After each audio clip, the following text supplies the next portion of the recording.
আসসালামু আলাইকুম ভিউয়ার্স, আশা করি সবাই ভালো আছেন। আপনাদের সাথে আবারও আজকে সাথে আছে আমি doctor Mohammad Abul Hasanat, associate professor and head department of physiology, Gazi medical college. তো প্রিভিয়াস আমি রেসপিরেটরি সিস্টেমের উপরে যে ইন্ট্রোডাক্টরি যে লেকচারটা নিয়েছিলাম, আজকে সেকেন্ড লেকচারে আমি মেবি মেকানিজম অফ ব্রিদিং নিয়ে কথা বলবো। তো শুরু করা যাক আজকের আলোচনা। প্রথমেই আমরা যদি রেসপিরেশনের বা ব্রিদিং এর মেকানিজম বুঝতে চাই, তাহলে ফার্স্টে আমাদের কিছু ফ্যাক্ট বা টার্ম শিখতে হবে।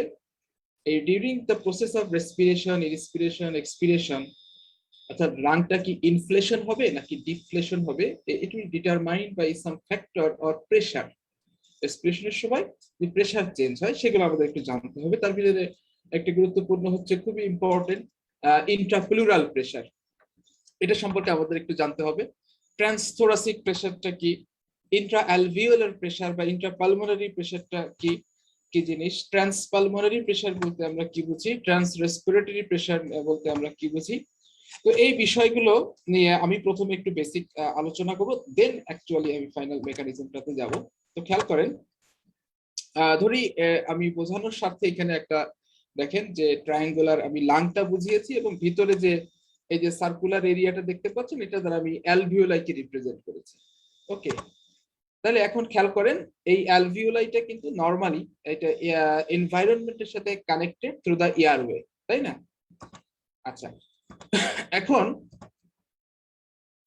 আমাদের যেটা প্রথমে জানতে হবে সেটা হচ্ছে atmospheric pressure. Atmospheric pressure at the sea level বা এনভায়রনমেন্টাল যে এয়ার প্রেশার, সেটা হচ্ছে আমরা কনসিডার করব অ্যাজ 1 অ্যাটমসফেরিক প্রেশার বলি আমরা, অথবা মিলিমিটার অফ মার্কারিতে বললে 760 millimetre of mercury, 760 millimetre of mercury, এটা হচ্ছে অ্যাটমসফেরিক প্রেশার।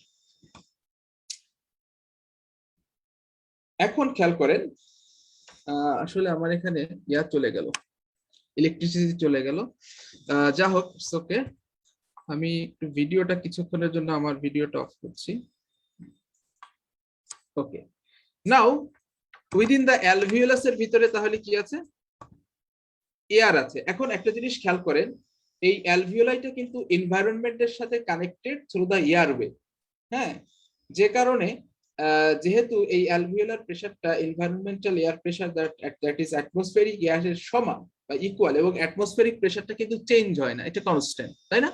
তাহলে এই প্রেশারটাকে আমরা দেখেন, অ্যালভিওলার এয়ার প্রেশারটাকে আমরা জিরো হিসেবে at the resting condition, either এটা ইন বিটুইন ইনস্পিরেশন এক্সপিরেশন হবে না, এরকম সিচুয়েশন রেস্টিং কন্ডিশনে আমরা এই প্রেশারটাকে জিরো কনসিডার করব। তাহলে জিরো মানে কিন্তু একটা জিনিস বুঝতে হবে, এই জিরো মানে কিন্তু এটা আসলে জিরো না, এটা সেম অ্যাজ অ্যাটমসফেরিক প্রেশার, এবং অ্যাটমসফেরিক প্রেশারটা যেহেতু চেঞ্জ হয় না, আমরা এটাকে জিরো হিসেবে কনসিডার করব। আমার মনে হয় বোঝাতে পেরেছি। এখন খেয়াল করেন, এইখানে যে প্রেশারটা দেখানো হয়েছে উইদিন দা এয়ার প্রেশার উইদিন দা অ্যালভিওলাই, যেটাকে আমরা বলবো ইন্ট্রা অ্যালভিওলার প্রেশার, বা এটার আর একটা নাম আছে ইন্ট্রাপালমোনারি প্রেশার আমরা বলতে পারি, বা এয়ারওয়ে প্রেশার বলতে পারি। তো এইটা কত ধরেছি আমরা, জিরো। কেন জিরো ধরেছি অলরেডি কিন্তু বলেছি, এটা আসলে কিন্তু জিরো না, it is actually equal to 1 atmospheric pressure, that is 760 millimetre of mercury. Okay, এখন খেয়াল করেন, এইখানে লাংয়ের আমরা সবাই জানি যে দুইটা প্লুরাল লেয়ার থাকে, একটা হচ্ছে প্যারাইটাল প্লুরা, যেটা অ্যাকচুয়ালি চেস্ট ওয়ালের ইনার সারফেসে অ্যাটাচ থাকে, আর একটা হচ্ছে ভিসেরাল প্লুরা। তো এইখানে দেখেন, এই যে আমি এইটাকে দ্বারা ভিসেরাল প্লুরা বুঝিয়েছি, যেটা অ্যালভিওলার এইখানে দেখা যাচ্ছে, আর এইটাকে বুঝাইছি আমি প্যারাইটাল প্লুরা। তাহলে এই দুইটা প্লুরার মাঝখানে, অর্থাৎ in between parietal pleura or costal pleura and visceral pleura, okay, এই দুইটা প্লুরাল স্পেস একটা ন্যারো স্পেস দেখা যাচ্ছে, সেটা হচ্ছে ইন্ট্রা প্লুরাল স্পেস, এবং এই ইন্ট্রা প্লুরাল স্পেসে very thin layer of fluid থাকে। দেখেন এখানে অনলি খুবই 30 to 50 ml ফ্লুইড থাকে। এখন এই স্পেসের যে প্রেসারটা এখানে দেখানো হয়েছে, দেখেন -5 সেন্টিমিটার অফ ওয়াটার। ওকে, তাহলে এই -5 সেন্টিমিটার অফ ওয়াটার প্রেসারটা কে কি প্রেসার বলবো, যেহেতু এটা দুইটা প্লুরাল লেয়ারের মাঝখানে যে থিন স্পেস সেখানকার প্রেসার, সো এটা আসলে ইন্ট্রা প্লুরাল প্রেসার। যখন এই প্রেসারটা -5 সেন্টিমিটার অফ ওয়াটার, যে নেগেটিভ প্রেসার, এটা কোন কন্ডিশনে থাকছে, এটাকে বলা হচ্ছে end expiratory position. End expiration মানে কি, আমি টাইডাল এক্সপিরেশন করলাম, অর্থাৎ 500 এয়ারটাকে এক্সপায়ার করলাম। এই সিচুয়েশনে অর্থাৎ আপনার লাংসে যে পরিমাণ এয়ার আছে at the end of tidal respiration, যে এয়ারটা থাকে, এয়ার ভলিউম, সেটাকে আমরা কি বলি, ফাংশনাল রেসিডুয়াল ক্যাপাসিটি। সো এট এই ফাংশনাল রেসিডুয়াল ক্যাপাসিটি, এই লেভেলে আপনার ইন্ট্রাপ্লুরাল প্রেসারটা থাকে -5 সেন্টিমিটার অফ ওয়াটার। এখন কথা হচ্ছে নাম্বার 1, আপনাকে যে প্রশ্ন করবেন যে এই প্রেসারটা কেন নেগেটিভ, এবং কমনলি এটা পরীক্ষাতে স্পেশালি ডিউরিং ভাইভা এক্সামিনেশন জিজ্ঞাসা করা হয় যে ইন্টারপ্লুরাল প্রেসারটা কেন নেগেটিভ থাকে বা ইট ইজ নেগেটিভ। ওকে, তাহলে এটা আমি একটু ছোট্ট করে এখানে বলি, পরে আরো কথা বলবো। দেখেন, এটা নেগেটিভ হওয়ার কারণ হচ্ছে এখানে যে দুইটা প্লুরাল লেয়ার আছে, একটা কি বলছি, parietal pleura that is attached to the inner surface of the chest wall. এখন দেখেন, চেস্ট ওয়ালের সাথে যে প্যারাইটাল প্লুরা লাগানো আছে, এই চেস্ট ওয়ালটা কিন্তু প্যারাইটাল প্লুরাটাকে আউটওয়ার্ড ট্রাকশন দিবে, একটা আউটওয়ার্ড ফোর্স ক্রিয়েট করবে, হ্যাঁ, তার একটা সাপোর্ট আছে। আবার খেয়াল করেন, এখানে যে ভিসরাল প্লুরাটা আছে, ভিসরাল প্লুরাটা কিন্তু একটা ইনওয়ার্ড ফোর্সে বা it is tends to collapse. কারণ হচ্ছে এখানে একটা ইনওয়ার্ড ফোর্স কাজ করবে। কেন?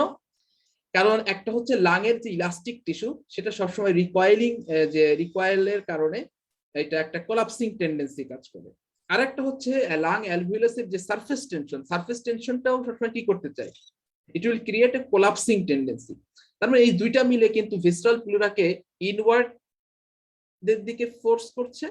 আবার চেস্টাল প্লুরা যেহেতু সে চেস্ট ওয়ালের সাথে সাপোর্টেড, সেটার কারণে একটা আউটওয়ার্ড ট্রাকশন আছে বা ফোর্স আছে। এই যে দুইটা অপোজিং ফোর্স, দুইটা ফোর্স যখন বিপরীত দিকে কাজ করবে, তখন ইন বিটুইন এই দুইটা লেয়ারের মাঝখানে একটা রিলেটিভ ভ্যাকুয়াম তৈরি হবে।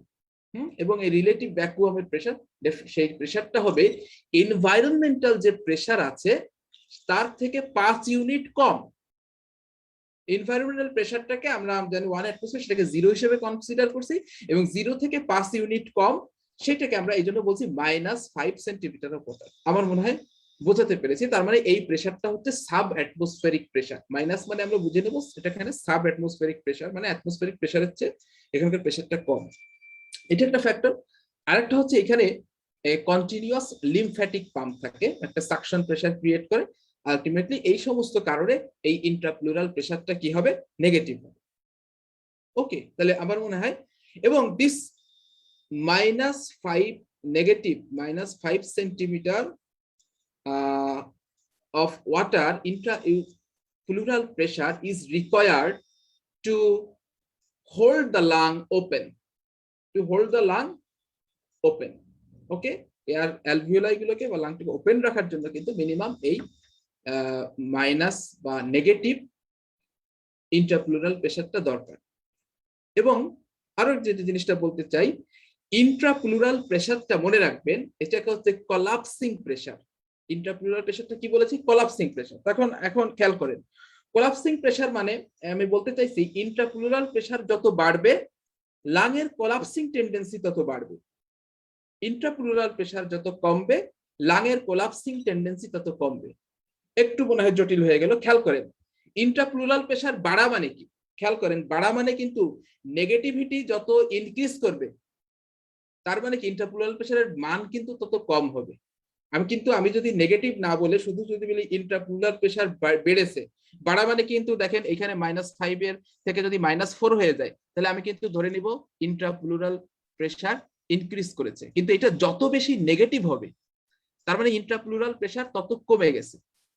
ওকে, আর যত বেশি এটা নেগেটিভিটি লেস নেগেটিভ হবে, তার মানে আমি ধরে নিব ইন্ট্রাপ্লুরাল প্রেসার তত ইনক্রিজ করেছে।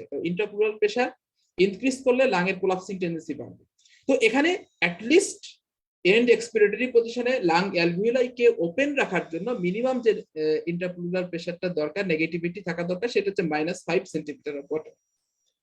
ওকে, আচ্ছা, তাহলে আপনি এখান থেকে আরো ক্লিয়ার যদি বলে চাই, এটা যত বেশি ধরেন -6 -7 -8 এরকম যত হবে, যত নেগেটিভিটি ইনক্রিজ করবে বা ইন্ট্রাপ্লুরাল প্রেসার যত ডিক্রিজ করবে তত লাংটা ইনফ্লেট হবে।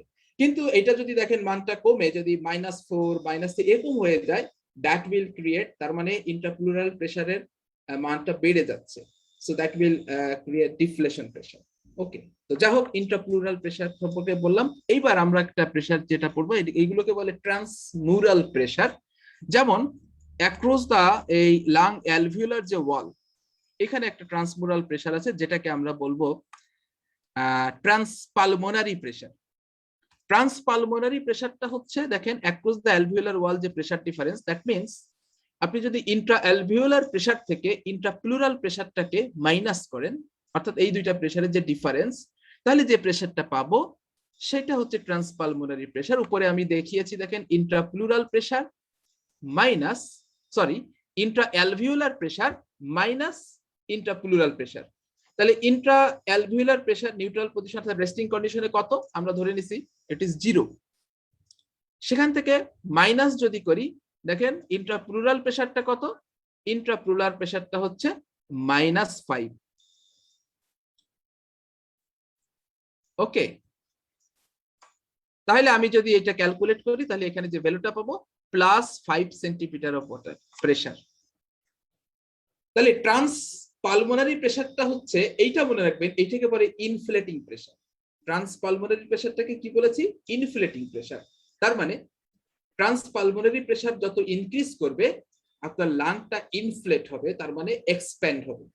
ওকে, আবার ট্রান্সপালমোনারি প্রেসার যদি কমে যায় তাহলে লাংটা কি হবে, ডিফ্লেট হবে বা কম্প্রেশন বা কোলাপসিং টেন্ডেন্সিটা ইনক্রিজ করবে। ওকে, তো এখানে মিনিমাম যে +5 centimetre of water, this is the minimum requirement, at least যে এন্ড এক্সপিরেটরি পজিশনে যে পরিমাণ এক্সপেনশন দরকার সেটা মেইনটেইন করে। তাহলে একটা জিনিস এখানে খেয়াল করেন, ইন্ট্রাপ্লুরাল প্রেসার যত বেশি নেগেটিভ হবে বা ইন্ট্রাপ্লুরাল প্রেসার যত কম হবে, ট্রান্সপালমোনারি প্রেসার কিন্তু তত বেশি হবে।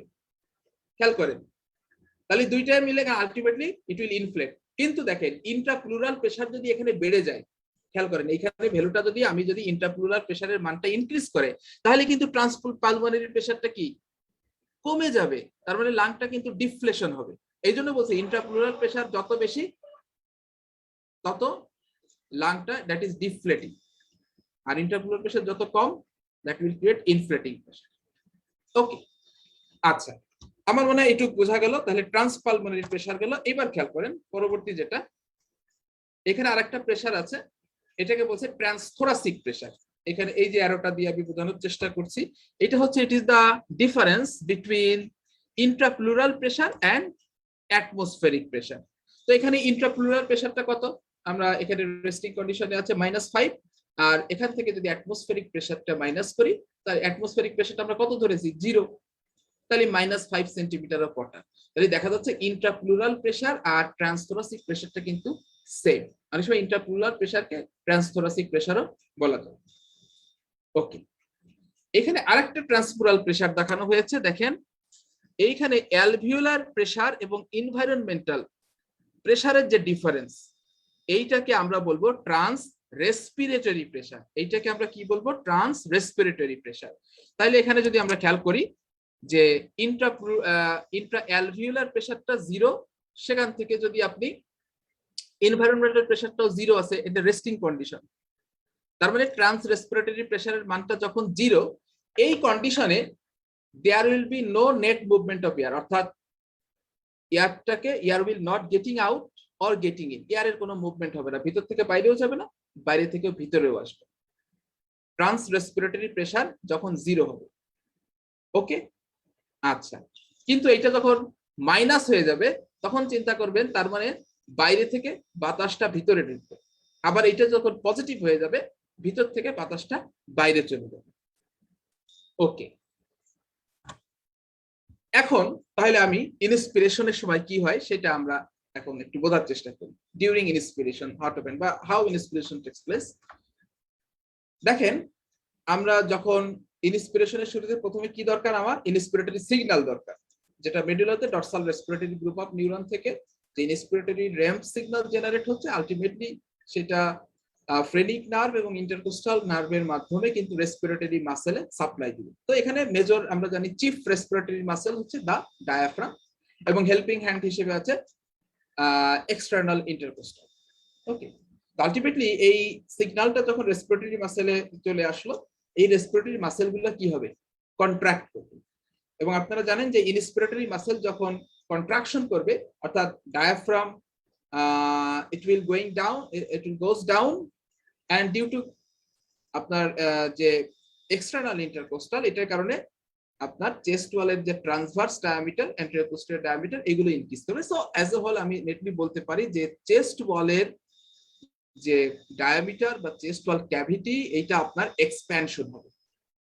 ওকে, আচ্ছা, এইটা যদি আপনার যদি চেস্ট ওয়ালটা বা থোরাসিক কেসটা এক্সপ্যান্ড হয় বা আউটওয়ার্ড মুভমেন্ট করে, তাহলে তার সাথে সাথে তার গায়ে ইনার সারফেসে কোন লেয়ার লাগানো আছে, প্যারাইটাল প্লুরাটা লাগানো আছে, তাহলে প্যারাইটাল প্লুরাও কিন্তু চেস্ট ওয়ালের সাথে সাথে এটা আউটওয়ার্ড মুভমেন্ট করে। ওকে, এখন প্যারাইটাল প্লুরা যদি চেস্ট ওয়ালের সাথে আউটওয়ার্ড মুভমেন্ট করে, তাহলে আলটিমেটলি কি হবে দেখেন, এই যে ইন বিটুইন প্যারাইটাল প্লুরা এবং ভিসরাল প্লুরার মাঝখানে যে স্পেসটা ছিল, বা এই যে একটা ভ্যাকুয়াম বলেছিলাম, রিলেটিভ ভ্যাকুয়াম, এই ভ্যাকুয়ামের ভলিউমটা কি হবে, বেড়ে যাবে না? ডেফিনেটলি বেড়ে যাবে। সেটাই এখানে দেখানো হয়েছে যে ভ্যাকুয়াম ভলিউমটা বেড়ে যাবে। আর ভ্যাকুয়ামের ভলিউমটা যত বাড়বে, প্রেসার তত বেশি নেগেটিভ হয়ে যাবে। তাহলে এখন দেখেন, intrapleural pressure at the beginning of inspiration কত আমি দেখাইছি এর আগে, -5 সেন্টিমিটার অফ ওয়াটার ছিল। কিন্তু যেহেতু এখন এই ভ্যাকুয়ামের ভলিউমটা ইনক্রিজ করেছে, তাহলে কি হবে, এইটার ভ্যাকুয়ামটা ইনক্রিজ করার কারণে কিন্তু এই নেগেটিভিটিটা আরো বেশি নেগেটিভ হয়ে যাবে। আর নেগেটিভ যত বেশি, ইন্ট্রাপ্লুরাল প্রেসারের মান তত কম। ইন্ট্রাপ্লুরাল প্রেসারটা কমে যাচ্ছে, তার মানে হচ্ছে নেগেটিভিটি ইনক্রিজ করছে। এই জিনিসটা সবাই খেয়াল করতে হবে। কিন্তু নেগেটিভিটি ইনক্রিজ করা মানে হচ্ছে ইন্ট্রাপ্লুরাল প্রেসার তত কমে যাচ্ছে। ওকে, তাহলে এইটা কমে দেখা যাচ্ছে যে মাইনাস, আপনি যখন ডিউরিং ইন্সপিরেশন আমরা চেস্ট ওয়ালটা এক্সপ্যান্ড হচ্ছে, সেখানে ইন্ট্রাপ্লুরাল প্রেসারটা আগে ছিল -5, সেটা আরো বেশি নেগেটিভ হয়ে বা আরো কমে গিয়ে সেটা হয়ে গেল -7.5 সেন্টিমিটার অফ ওয়াটার। ওকে, তাহলে এই ভ্যালুটাকে যদি আমরা ট্রান্সপালমোনারি প্রেসারটা হিসাব করি, তাহলে আমরা জানি যে transpulmonary pressure is equal alveolar air pressure minus intrapleural pressure. Alveolar, intraalveolar pressure এবং ইন্ট্রাপ্লুরাল প্রেসার যে ডিফারেন্স, এইটা যদি আমরা ভ্যালুটা পুট করি, এখানে দেখেন ইন্ট্রাঅ্যালভিওলার প্রেসার 0 ছিল, এখান থেকে মাইনাস করলাম ইন্ট্রাপ্লুরাল প্রেসার, যেটা এখন -7.5 হয়ে গেছে। তাহলে ক্যালকুলেশন ভ্যালুটা কত আসবে, +7.5 সেন্টিমিটার অফ ওয়াটার প্লাস, তার মানে ট্রান্সপালমোনারি প্রেসার 2.5 ইউনিট ইনক্রিজ করছে। এবং আমরা কি বলেছিলাম, ট্রান্সপালমোনারি প্রেসারটা কি ইনফ্লেটিং প্রেসার নাকি ডিফ্লেটিং প্রেসার? এটা ইনফ্লেটিং প্রেসার বলেছিলাম। অর্থাৎ ইন্ট্রাপ্লুরাল প্রেসার যত বেশি নেগেটিভ হবে, ট্রান্সপালমোনারি প্রেসার তত বেশি পজিটিভ হবে। আর যত বেশি ট্রান্সপালমোনারি প্রেসার যত বেশি পজিটিভ, লাংটা তত ইনফ্লেট হবে বা এক্সপ্যানশন হবে। তাহলে ট্রান্সপালমোনারি প্রেসার যদি প্লাস বেড়ে গেল, +5 সেন্টিমিটার অফ ওয়াটার থেকে এটা বেড়ে +7.5 সেন্টিমিটার অফ ওয়াটার হয়ে গেল। তাহলে এটা যেহেতু ইনফ্লেটিং প্রেসার, তাহলে ইনফ্লেটিং প্রেসার মানে কি, তখন এই প্রেসারটা কিন্তু আলটিমেটলি লাংটা এক্সপ্যান্ড করবে। ওকে, দেখেন এই যে ভিসরাল প্লুরাও কিন্তু এখন, অর্থাৎ প্যারাইটাল প্লুরা তো চেস্ট ওয়ালের সাথে মুভ করছিল আউটওয়ার্ড, এবং এখানে রিলেটিভ নেগেটিভ প্রেসার বেড়ে যাওয়ার কারণে ট্রান্সপালমোনারি প্রেসারটা পজিটিভ হয়েছে, যে কারণে এখন ভিসরাল প্লুরাও কি হবে, এটা আউটওয়ার্ড মুভমেন্ট করবে। আর ভিসরাল প্লুরা যদি আউটওয়ার্ড মুভমেন্ট করে, তাহলে কিন্তু আলটিমেটলি অ্যালভিওলাই গুলো ওপেন হবে বা লাংটা আরো কি হবে, এক্সপ্যান্ড হবে, যেটা আমি অ্যারো দিয়ে বোঝানোর চেষ্টা করছি। আচ্ছা, এখন খেয়াল করেন, অ্যালভিওলাইটা যদি এক্সপ্যানশন হয়, তাহলে দেখেন আমরা এট দা বিগিনিং অফ ইন্সপিরেশন এই প্রেসারটা এটমসফেরিক প্রেসারের সমান ছিল, দ্যাট ইজ 0 আমরা ধরেছি। এখন অ্যালভিওলাইটা আরো বড় হয়ে গেছে। বড় যদি হয়ে যায়, তাহলে এখানকার প্রেসারটা কি হয়ে যাবে বলেন তো, জায়গা বেশি হয়ে গেছে, তাহলে প্রেসারটা কমে যাবে না? কমে দেখেন 1 ইউনিট কমে এটা -1 হয়ে গেল। তাহলে অ্যালভিওলার যে এয়ার প্রেসারটা কিন্তু এখন নেগেটিভ হয়ে গেল, বা এয়ারওয়ে প্রেসারটা এখন কি হয়ে গেল, negative, that is -1 centimetre of water. এবং এইটা যদি নেগেটিভ হয় তাহলে ট্রান্স রেসপিরেটরি প্রেসারটা কি বলেছিলাম, ইন্ট্রা অ্যালভিওলার প্রেসার থেকে যদি আমরা অ্যাটমসফেরিক প্রেসারটা মাইনাস করি তাহলে আমরা যেটা পাবো সেটা হচ্ছে ট্রান্স রেসপিরেটরি প্রেসার। তাহলে এখন দেখেন এখানে ইন্ট্রা অ্যালভিওলার প্রেসার আছে -1 আর অ্যাটমসফেরিক প্রেসারটাকে আমরা 0 কনসিডার করছি, তাহলে এই ট্রান্স রেসপিরেটরি যে প্রেসার -1 সেন্টিমিটার অফ ওয়াটার। আর কি বলেছিলাম, ট্রান্স রেসপিরেটরি প্রেসার যখন 0 থাকবে তখন এয়ার মুভমেন্ট ইনওয়ার্ড বা আউটওয়ার্ড কোনো মুভমেন্ট হবে না। কিন্তু এটা যখন নেগেটিভ হয়ে গেল তার মানে হচ্ছে অ্যালভিওলাসের ভিতরে যে প্রেসার সেটা এনভায়রনমেন্টাল এয়ার প্রেসারের চেয়ে কমে গেছে, এবং অ্যালভিওলার ইন্ট্রাঅ্যালভিওলার প্রেসারটা যেহেতু কমে গেছে এবং যেহেতু এনভায়রনমেন্টের সাথে আপনার থ্রু দা এয়ারওয়ে দ্বারা কানেকশন আছে, তাহলে বাতাস সবসময় কি করবে, এই যে শূন্য স্থানটা পূরণ করার জন্য তখন যে অ্যাটমসফেরিক এয়ার গুলো হ্যাঁ হুড় করে আলটিমেটলি অ্যালভিওলাসের মধ্যে প্রবেশ করা শুরু করবে, এবং এইভাবে ultimately 500 ml of air will enter into the alveoli। হ্যাঁ, তাহলে এইটাকে আমরা এই ভলিউমটাকে আমরা কি বলি, টাইডাল ভলিউম। ওকে, সো আমার মনে হয় বোঝাতে পেরেছি ইনস্পিরেশন। এখন আমরা একটু এক্সপিরেশনটা দেখি, হোয়াট হ্যাপেন্স ডিউরিং এক্সপিরেশন। তাহলে এক্সপিরেশনের সময় কি হয়, আমরা জানি ইনস্পিরেটরি র্যাম্প সিগন্যালটা 2 সেকেন্ড কাজ করবে, তাই না, 2 সেকেন্ড। এরপর এটা সিজ হয়ে যায়, তার মানে র্যাম্প সিগন্যালটা যখন বন্ধ হয়ে গেল, তাহলে খেয়াল করেন তাহলে এখন যে ইনস্পিরেটরি মাসেল গুলা তখন এখন কি হবে, যদি র্যাম্প সিগন্যাল কাজ না করে তাহলে আগে তারা কনস্ট্রাকশন যেহেতু কন্ট্রাকশন করছিল এখন তারা রিল্যাক্স করবে, ডায়াফ্রাম রিল্যাক্স করলে ডায়াফ্রাম উপরের দিকে চলে আসবে। ওকে, তারপরে ইন্টারকোস্টাল মাসেলের কারণে রিল্যাক্সেশনের কারণে আপনার চেস্ট ওয়ালের যে অ্যান্টেরিয়র পোস্টেরিয়র ট্রান্সভার্স ডায়ামিটার এইগুলো কমে আসবে, আলটিমেটলি চেস্ট ওয়ালটা কিন্তু কি হবে, কন্ট্রাক্ট করবে, তাই না। খেয়াল করেন, contraction of the chest wall due to এই রেসপিরেটরি মাসেল গুলো রিল্যাক্স করার কারণে চেস্ট ওয়ালটা কন্ট্রাক্ট করলো। তাহলে চেস্ট ওয়ালটা যদি কন্ট্রাক্ট করে তার মানে দেখেন এই যে ইন্ট্রাপ্লুরাল যেটা প্যারাইটাল প্লুরা এবং ভিসরাল প্লুরাল লেয়ারের মাঝখানের যে স্পেসটা সেই স্পেসটা কমে আসবে। তাহলে এখন কি হবে, এইখানকার যে রিলেটিভ ভ্যাকুয়ামটা ছিল যেটা কিন্তু ডিউরিং ইনস্পিরেশন এই ভ্যাকুয়ামটার ভলিউম বেড়ে গিয়েছিল, যে কারণে ইন্ট্রাপ্লুরাল প্রেসারটা আরো বেশি নেগেটিভ হয়ে -7.5 হয়ে গেছিল। তো এখন যেহেতু আবার সেই এই ভ্যাকুয়ামের ভলিউমটা কমে গেল, তাহলে ইন্ট্রাপ্লুরাল প্রেসারটাও কিন্তু এখন কি হবে, ইন্ট্রাপ্লুরাল প্রেসার কিন্তু এখন ইনক্রিজ করবে। ইনক্রিজ করা মানে হচ্ছে নেগেটিভিটিটা কমে যাবে, অর্থাৎ লেস নেগেটিভ। আগে ছিল মোর নেগেটিভ যেটা -7.5, এখন লেস নেগেটিভ হয়ে কিন্তু আবার সেই যে পূর্বের end expiratory position that is functional residual capacity লেভেলে চলে আসবে, that is -5 centimetre of water initial পজিশনে চলে গেল। তাহলে এখন এইটার আর কি বলেছি, যেহেতু এয়ারটা ঢুকতেছে, এয়ারটা ঢুকে ঢুকে কিন্তু যে ইন্ট্রাঅ্যালভিওলার প্রেসার নেগেটিভ ছিল সেটাকে কিন্তু আবার কিন্তু 0 পজিশনে নিয়ে আসবে। তাহলে এখন যদি আমরা ট্রান্স পালমোনারি প্রেসারটা ক্যালকুলেট করি তাহলে কি হবে, ইন্ট্রাঅ্যালভিওলার প্রেসার 0, সেখান থেকে আমরা মাইনাস করলাম ইন্ট্রাপ্লুরাল প্রেসার, দেখেন -5, তাহলে এটা কত পেলাম, +5 সেন্টিমিটার অফ ওয়াটার। খেয়াল করেন, ট্রান্সপালমোনারি প্রেসার ডিউরিং ইনস্পিরেশন ক্যালকুলেট করে আমরা কত পেয়েছিলাম, +7.5, আর এক্সপিরেশনের সময় চেস্ট ওয়াল কন্ট্রাক্ট করার কারণে আলটিমেটলি এটা কমে কত হয়ে গেল, +5 ট্রান্সপালমোনারি প্রেসার। তার মানে ট্রান্সপালমোনারি প্রেসার কমে গেছে। এখন বলেন তাহলে ইনফ্লেশন হবে না ডিফ্লেশন হবে, ট্রান্সপালমোনারি প্রেসার যদি কমে যায় তাহলে লাং ইনফ্লেশন হবে না ডিফ্লেশন হবে, তাহলে ডিফ্লেশন হবে। ওকে, লাংটাও কন্ট্রাক্ট করবে, এই যে দেখেন অ্যারো দিয়ে বুঝাইলাম। তাহলে লাংটাও কি করলো, প্রথমে চেস্ট ওয়াল কন্ট্রাক্ট করলো, চেস্ট ওয়াল কন্ট্রাক্ট করার কারণে আপনার ট্রান্সপালমোনারি প্রেসারটা কমে গেল, আর যেহেতু এটা ডিফ্লেটিং প্রেসার এখন লাংটাও কন্ট্রাক্ট করবে। লাংটা যখন কন্ট্রাক্ট করে তাহলে লাংয়ের ভিতরে তো বাতাস আছে, এমনিতেই 500 ml অফ এয়ার ঢুকে কিন্তু সেটাকে 0 করে ফেলছে। এখন ফার্দার লাংটা যখন কন্ট্রাক্ট করছে, অ্যালভিওলাই গুলো স্কুইজ হচ্ছে, তখন কিন্তু এই প্রেসারটা অনেক বেড়ে এটা চেঞ্জ হয়ে পজিটিভের দিকে চলে যাবে, তখন আর 0 থাকবে না, সেটা আরো +1 ইউনিট ইনক্রিজ করে বেড়ে গেল। এখন এইটা যদি বেড়ে যায় তাহলে আমরা দেখুন ইন্ট্রাঅ্যালভিওলার প্রেসার বিকাম পজিটিভ, দেখেন +1। তাহলে আমরা যদি এখন ট্রান্স রেসপিরেটরি প্রেসার হিসাব করি তাহলে কি হবে, ইন্ট্রাঅ্যালভিওলার প্রেসার +1 -0, তাহলে +1ই হবে।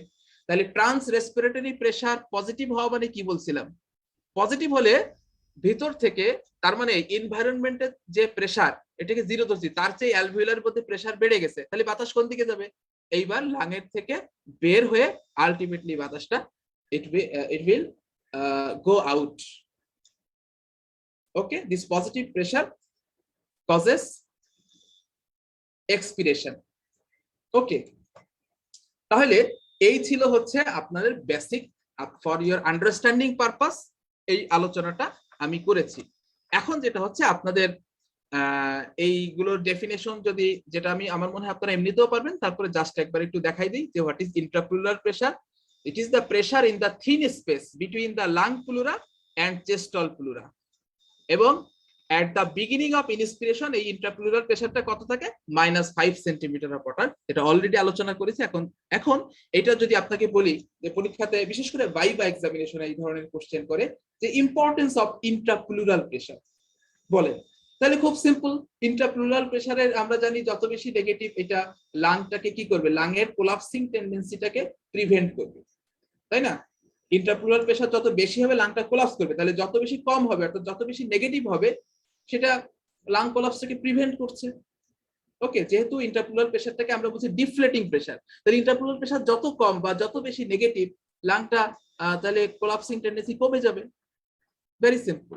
সো আর এই যে যেটা বলেছিলাম যে this is value, this -5 centimetre of water and this pressure is required to hold the lung open to their resting level. এবং যেটা বললাম prevent collapse of the lung. এবং আপনারা আমরা অলরেডি দেখেছি যে during normal inspiration increasing the negativity of the intrapleural pressure from -5 to -7.5 centimeter water causes expansion of the lung. এই যে ইন্ট্রাপ্লুরাল প্রেসারটা আরো বেশি নেগেটিভ হয়ে গেল, মোর নেগেটিভ, তাহলে লাংটা কি হচ্ছে, এক্সপ্যানশন হচ্ছে।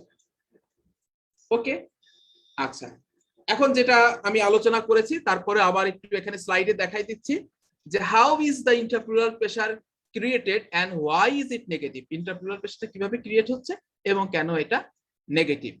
তাইলে আমি অলরেডি তো আপনাদেরকে দেখিয়েছি যে এই প্লুরাল ইন্ট্রাপ্লুরাল স্পেসটা কিন্তু একটা রিলেটিভ ভ্যাকুয়াম হিসেবে কাজ করছে। কারণ হচ্ছে এটার একটা ডেভেলপমেন্টাল ব্যাকগ্রাউন্ড আছে, হয়তো যারা অ্যানাটমিতে পড়বেন অ্যানাটমি টিচারদের কাছ থেকে আরো হয়তো সুন্দরভাবে জানতে পারবেন। সিম্পলি যেটা হচ্ছে আমরা একটু ব্রসলি বলতে পারি যে during development chest wall grows faster than the lung. লাংয়ের চেয়ে চেস্ট ওয়ালটা একটু ফাস্ট গ্রো করে, যে কারণে দেখেন চেস্ট ওয়ালের সাথে যেহেতু আপনার প্যারাইটাল প্লুরা লেগে যাচ্ছে, এটা তাড়াতাড়ি আউটওয়ার্ড দিকে চলে যাচ্ছে, তো ভিতরে কিন্তু সেই অনুপাতে লাং কিন্তু ডেভেলপমেন্টটার সাথে এটার সাথে স্যুট করছে না, মানে এত সেম না, যে কারণে ভিতরে একটা ভ্যাকুয়াম তৈরি হচ্ছে প্যারাইটাল প্লুরা এবং ভিসেরাল প্লুরার মাঝখানে, and produce a relative vacuum in the pleura. এটা হচ্ছে ডেভেলপমেন্টাল বা anatomical background. And the lung have the tendency to collapse and the chest wall has the tendency to expand, যেটা already বলেছি। এখানে দুইটা অপোজিং ফোর্স, যেহেতু parietal প্লুরাটা chest ওয়ালের সাথে ট্রাকশন দেওয়া আছে, তার মানে এটা একটা আউটওয়ার্ড ট্রাকশন, আবার লাংয়ের যে ইলাস্টিক টেন্ডেন্সি এবং সারফেস টেনশনের কারণে কোলাপস করতে চাচ্ছে। সো এখানে দুইটা অপোজিং ফোর্স প্যারাইটাল প্লুরা এবং ভিসেরাল প্লুরার ভিতরে, যে কারণে কিন্তু একটা ভিতরে একটা রিলেটিভ ভ্যাকুয়াম তৈরি হচ্ছে, যে lung recoil inwardly and chest wall outwardly. And this equal and opposing force causes the intrapleural pressure to be negative.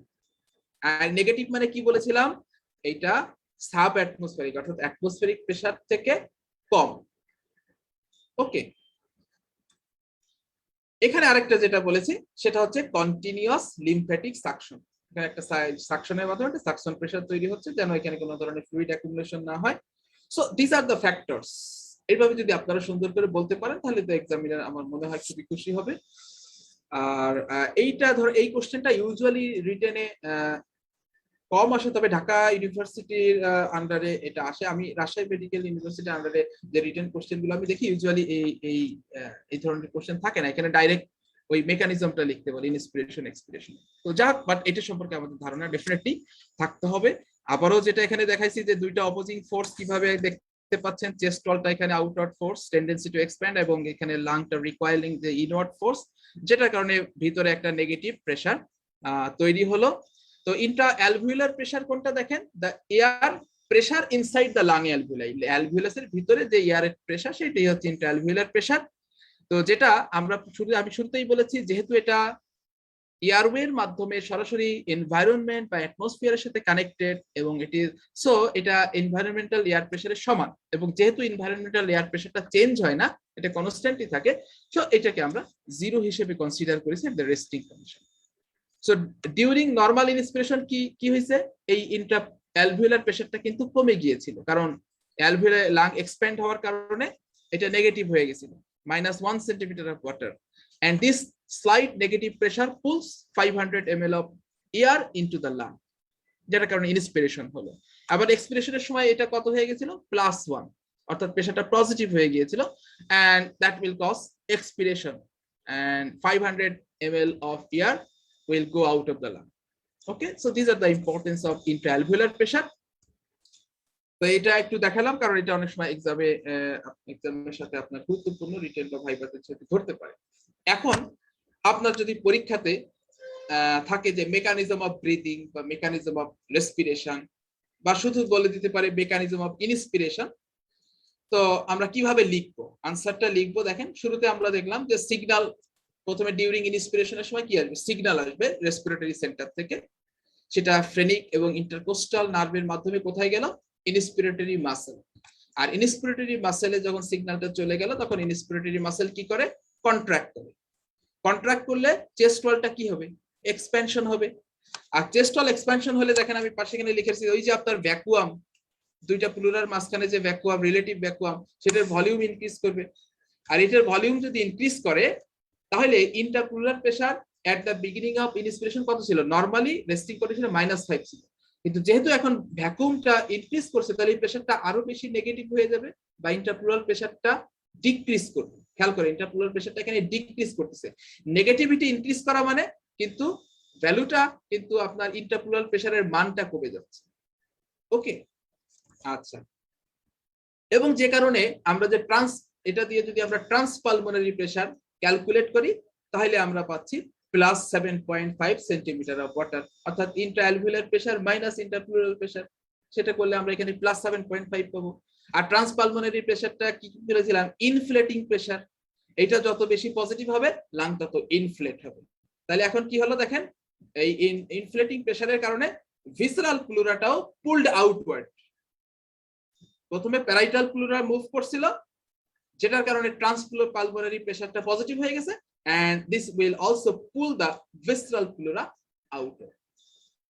ওকে, আচ্ছা, এইটা যদি আউটওয়ার্ড চলে আসে, তাহলে লাংটা এক্সপ্যান্ড হবে, এবং ইন্ট্রা অ্যালভিওলার প্রেসার তখন কি হলো, এটা 0 ছিল, এখন অ্যালভিওলার যদি এক্সপ্যান্ড হয়, তাহলে প্রেসারটা কমে গেল, 1 ইউনিট কমে মাইনাস নেগেটিভ হয়ে গেল। এবং এক্ষেত্রে কি হচ্ছে, আমরা ট্রান্স রেসপিরেটরি প্রেসারটাও ক্যালকুলেট করলে এটা নেগেটিভ পাবো, and that will cause entering of the air into the lung. That means air will enter into the lung and inspiration will take place. Very simple. Okay. So এটা গেল ইন্সপিরেশনের mechanism. তাহলে what happened during expiration? যদি simply আপনার পরীক্ষাতে breathing mechanism বলে, তাহলে দুইটাই লিখতে হবে, আর যদি স্পেসিফিক্যালি কোনটা মেনশন করে দেয়, সেটা লিখবে। তো এখানে জাস্ট অপোজিট, ওইটা পারলে এটার পারা কোনো বিষয় না, প্যাসিভলি অটোমেটিক হয়ে যাবে। যে প্রথম কথা হচ্ছে যে ইন্সপিরেটরি র্যাম সিগন্যালটা সিজেশন হবে, হ্যাঁ, cessation of the inspiratory ramp signal. Ramp signal যদি সিজেশন হয়, তাহলে কি হবে, ইন্সপিরেটরি মাসেল গুলো রিল্যাক্সেশন হবে, আর রিল্যাক্সেশন হলে চেস্ট ওয়ালের ডায়ামিটার কি হবে, চেস্ট ওয়ালটা কম্প্রেস হবে, কন্ট্রাক্ট করবে। তাহলে এই যে ভ্যাকুয়াম, দুইটা প্লুরার মাঝখানে এই ভ্যাকুয়ামটার ভলিউমটা কমে যাচ্ছে, এই ভ্যাকুয়াম ভলিউম যদি কমে যায়, তাহলে ইন্টারপ্লুরাল প্রেসারটা আবার কি সেই আগের যে পজিশনে চলে আসলো। এটা at the end of inspiration ছিল -7.5, যেহেতু এখন ভ্যাকুয়াম ভলিউম আবার কমে গেছে, এটা চেঞ্জ হয়ে আবার ইনিশিয়াল যে -5 সেন্টিমিটার অফ ওয়াটার এই লেভেলে চলে আসলো। তাহলে এখন যদি বাই দিস টাইম আপনার তো অ্যালভিওলাসের মধ্যে এয়ার ঢুকেছে, এয়ার ঢুকে যে নেগেটিভ হয়েছিল, সেটাকে আবার নিউট্রাল করে ফেলছে 0। তাহলে এখন এটা দিয়ে যদি আমরা ট্রান্সপালমোনারি প্রেসার ক্যালকুলেট করি, তাহলে আমরা দেখব যে ট্রান্সপালমোনারি প্রেসারও আবার সেই পূর্বের যে রেস্টিং কন্ডিশনে +5 সেন্টিমিটার অফ ওয়াটার ছিল, অর্থাৎ ইন্সপিরেশনের সময় দেখেন ট্রান্সপালমোনারি প্রেসার +7.5 হয়েছে, কিন্তু যখন চেস্ট ওয়ালটা কন্ট্রাক্ট করলো তখন কিন্তু ট্রান্সপালমোনারি প্রেসার দেখেন কমে এটা +5 সেন্টিমিটার অফ ওয়াটার হয়ে গেছে। তাহলে তার মানে হচ্ছে ট্রান্সপালমোনারি প্রেসারটা ডিক্রিজ করছে। আর ট্রান্সপালমোনারি প্রেসার আমরা জানি ইনফ্লেটিং প্রেসার আর ডিফ্লেটিং প্রেসার, এটা ইনফ্লেটিং প্রেসার। তাহলে ট্রান্সপালমোনারি প্রেসার যদি কমে যায় তাহলে উল্টা হবে, এটা লাংটা ডিফ্লেশন হবে। তাহলে ডিফ্লেশন হলে এখন লাংটা কি হলো, লাংটা কন্ট্রাক্ট করলো বা রিকয়েল ব্যাক করলো। লাং যখন কন্ট্রাক্ট করলো তাহলে অ্যালভিওলাসের ভিতরে প্রেসার দিল, যেহেতু অ্যালভিওলাসের ভিতরে অলরেডি 500 ml এয়ার আছে এবং প্রেসারটা 0 লেভেলে ছিল, এখন ফার্দার যখন অ্যালভিওলাই কন্ট্রাক্ট করলো তখন এই প্রেসারটা তখন ইনক্রিজ করে পজিটিভ হয়ে যাবে। তাহলে দেখেন Intra alveolar pressure become positive, that is +1 centimetre of water. তাহলে এখন যদি আপনি ট্রান্স রেসপিরেটরি প্রেসার ক্যালকুলেট করেন সেটাও তাহলে পজিটিভ হয়ে যাবে, এয়ারওয়ে প্রেসার বিকাম পজিটিভ, বা আমরা বলতে পারি trans respiratory pressure become positive. তাহলে এই প্রেসারটা যখন পজিটিভ হবে তাহলে বাতাস কোন দিকে যাবে, এনভায়রনমেন্ট থেকে লাঙে আসবে না লাং থেকে এনভায়রনমেন্টে যাবে। অ্যালভিওলাসের ভিতরে যেহেতু প্রেসারটা এনভায়রনমেন্টে বেশি হয়ে গেছে তাহলে this time air will go out, okay, and expiration will take place. So very simple, এগুলো যদি একটু আপনার মাথায় থাকে এবং এভাবে যদি ফ্লো চার্ট আকারে আপনি পরীক্ষার খাতায় লিখতে পারেন এবং এই প্রেসার গুলো যদি সুন্দরভাবে আমি যেভাবে দিয়েছি দিতে পারেন এবং পাশে একটু ছবি এঁকে যদি ওই যে স্পেস গুলো প্রেসার গুলো একটু কোনোভাবে একটু, এটা তো আর খুব সৌন্দর্যের কোনো বিষয় না, আর্টিস্টিক ওয়েতে আঁকতে হবে এরকম কিছু না, একটু লাংটা বোঝায় এই প্রেসার গুলো যদি একটু পাশে ইন্ডিকেট করে দিতে পারেন আপনি ডেফিনেটলি যারা ভালো মার্কস পেতে চান তারা অনেক ভালো মার্কস পাবেন। ওকে, তাহলে আমার মনে হয় ব্রিদিং মেকানিজম নিয়ে আমার আলোচনা শেষ।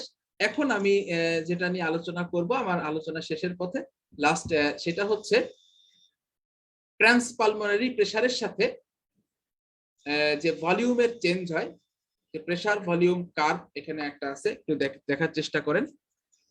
এখানে আমরা জানি রেসপিরেশনের দুইটা ফেজ, ইনস্পিরেশন এবং এক্সপিরেশন। এখানে যে আমি হরিজন্টাল এক্সিস বরাবর প্রথমে দেখিয়েছি ইনস্পিরেশন, তারপরে এদিকে দেখেন এক্সপিরেশন। আর এখানে ভার্টিক্যালি প্রথমে দেখেন এখানে কিছু প্রেসার চেঞ্জ দেখানো হয়েছে এবং উপরের যে ফিগারটা দেখতে পাচ্ছেন এখানে হচ্ছে ভলিউম চেঞ্জ দেখানো হয়েছে।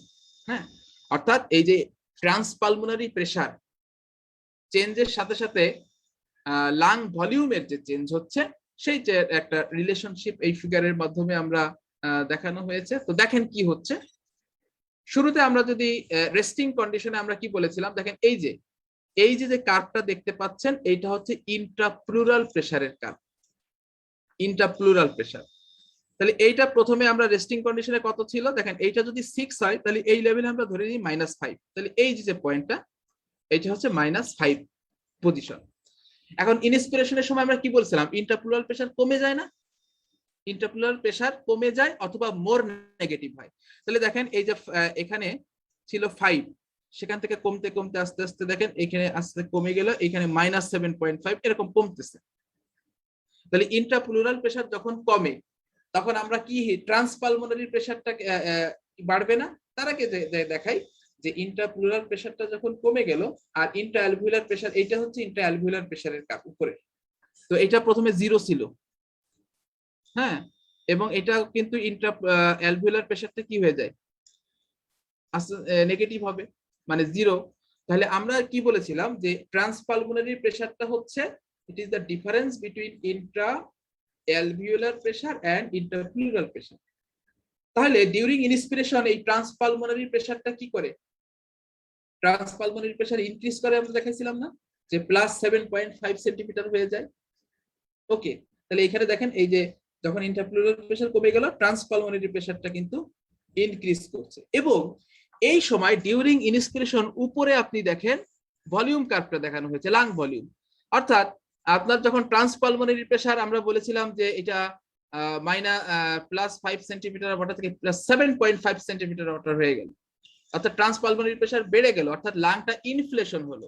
আর লাংটা যখন ইনফ্লেশন হলো তখন লাংয়ের ভিতরে এয়ার ঢুকবে, কতটুকু এয়ার ঢুকছিল ইনস্পিরেশনে 500। তাহলে দেখেন এই যে এখান থেকে বেড়ে বেড়ে এই যে এটা লিটারে দেখানো হচ্ছে 500 ml অফ লিটার, অর্থাৎ লাং ভলিউমটা ইনক্রিজ করবে।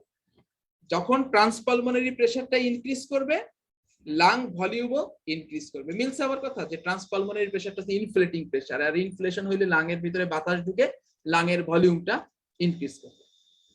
তাহলে এখানে একটা জিনিস, আরো একটা জিনিস খেয়াল করেন, ট্রান্সপালমোনারি প্রেসার ডিউরিং ইন্সপিরেশন চেঞ্জ হয়েছিল কত, +5 থেকে +7.5 হয়ে গেছিল।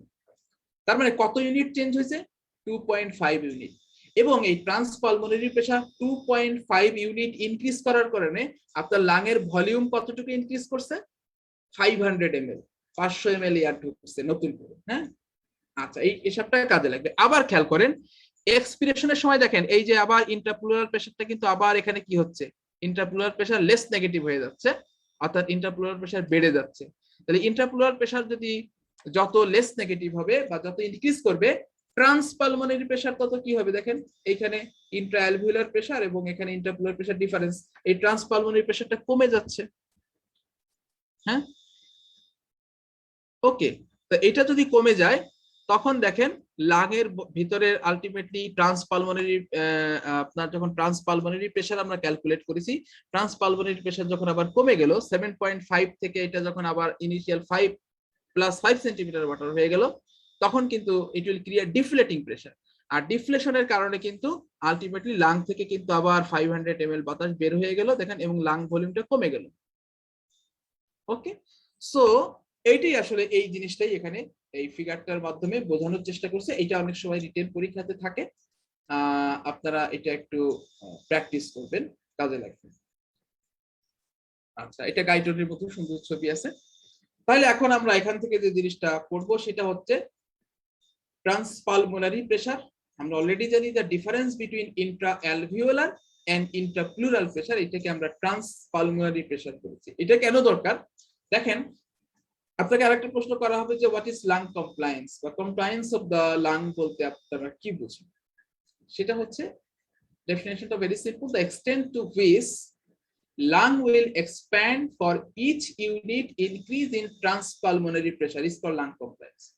বুঝতে পারছেন তো ট্রান্সপালমোনারি প্রেসারটা কেন ইম্পর্টেন্ট, এটা আপনাকে কনসেপ্টটা ডেভেলপ করতে হবে যে প্রতি ইউনিট ট্রান্সপালমোনারি প্রেসার চেঞ্জ হওয়ার কারণে লাং ভলিউম বা ট্রান্সপালমোনারি প্রেসার বাড়ার কারণে লাং ভলিউম কতটা ইনক্রিজ করবে, সেইটাকেই হচ্ছে লাং কমপ্লায়েন্স, অর্থাৎ এবং সেই ভলিউমটার জন্য লাং যতটা এক্সপ্যানশন হবে। এই জন্য বলছি the extent to which the lung will expand for each unit increase in transpulmonary pressure is called lung compliance. এটা যদি বুঝে থাকেন তাহলে এখন খুবই সিম্পল বিষয়টা যে লাং কমপ্লায়েন্স নরমাল ভ্যালুটা কত। আমরা জানি যে ট্রান্সপালমোনারি প্রেসার ইনিশিয়াল রেস্টে বিগিনিং অফ ইন্সপিরেশন ছিল +5, ইন্সপিরেশনের সময় এটা +7.5 হলো, তাহলে কত ইউনিট ইনক্রিজ করছে, 2.5 ইউনিট। এবং এই 2.5 ইউনিট ইনক্রিজ করার কারণে একটু আগেই দেখলাম আমরা যে ফিগারটাতে দেখলাম কতটুকু এয়ার ভলিউম ইনক্রিজ করছে, 500 ml। তাহলে আমরা কি ক্যালকুলেট করতে পারবো না এখন যে 2.2 ইউনিট ট্রান্সপালমোনারি প্রেসার বাড়ার কারণে যদি 500 ml এয়ার ভলিউম লাগের ভিতরে ঢোকে বা সেই ভলিউমের জন্য লাংটা এক্সপ্যান্ড হয়, তাহলে 1 ইউনিট ট্রান্সপালমোনারি প্রেসার ইনক্রিজ করলে কতটুকু এয়ার বাতাসে ঢুকবে, ভেরি সিম্পল, 200। আপনি ক্যালকুলেশন যদি করেন এটা হবে 200 ml। ওকে, তাহলে আমরা যদি তোমাদেরকে জিজ্ঞাসা করা হয় যে total compliance of both lung কত, that is answer is 200 millilitre of air per centimetre of water transpulmonary pressure. প্রতি centimetre of water transpulmonary pressure বৃদ্ধির কারণে আপনার লাং এর ভলিউম 200 ml ইনক্রিজ করবে। Clear? That is the lung compliance. So আপনাদের সবাইকে ধন্যবাদ। আজকে আসলে আমি মেকানিজম অফ ব্রিদিংটা চেষ্টা করেছি আপনাদেরকে একটা বেসিক কনসেপ্ট থেকে শুরু করে এক্সাম হলে আপনি কিভাবে এটার উত্তরটা সুন্দরভাবে করতে পারেন এবং এই রিলেটেড যদি আপনাকে যে সমস্ত ভাইভা কোশ্চেন কমনলি ধরা হয় সেই বিষয়ে আমি মনে হয় একটা আইডিয়া দিতে পেরেছি। আচ্ছা, তবে এই ব্রিদিং রিলেটেড কিন্তু রিটেনের কোশ্চেন একটা হচ্ছে এই মেকানিজম অফ ব্রিদিং, এটা একটা। আরেকটা আসে হচ্ছে রেগুলেশন অফ ব্রিদিং, সেটা হচ্ছে নিউরাল রেগুলেশন, কেমো রেগুলেশন আছে, এটা একটু ডিফারেন্ট। আপনারা এই জিনিসটা খেয়াল করবেন। যদি বলে মেকানিজম অফ রেসপিরেশন বা ব্রিদিং, তাহলে ইন্সপিরেশন এক্সপিরেশন এই মেকানিজম আপনাকে লিখতে হবে বা এক্সপ্লেইন করতে হবে। আর রেগুলেশন অফ ব্রিদিং বলে দ্যাট ইজ কমপ্লিট, সেখানে রেসপিরেটরি সেন্টার টেন্টার যখন ওই রিলেট চ্যাপ্টারের সাথে ওইটা পড়ানো হবে যে রেগুলেশন অফ রেসপিরেশন বা রেগুলেশন অফ ব্রিদিং। আশা করি আপনাদের সবাই ভালো লেগেছে। তো সবাই ভালো থাকবেন, ধন্যবাদ। আমি আজকের লেকচারটা এখানেই শেষ করছি।